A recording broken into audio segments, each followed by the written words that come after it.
So, part 4. So, naglagay lang ako ng ating water coffee dito sa consistency natin na pangpahid na dito sa cup. Ay! Tumutulo na siya guys. So, maglalagay lang ako. Ganyan yung itsura niya. So, update ko na lang kayo kapag ka natapos na ako. So, ito na po guys yung update.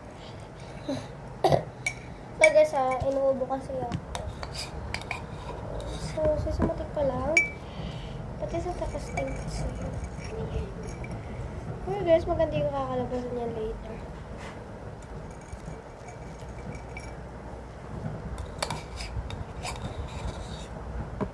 And so, last one. Okay na guys, empty na to.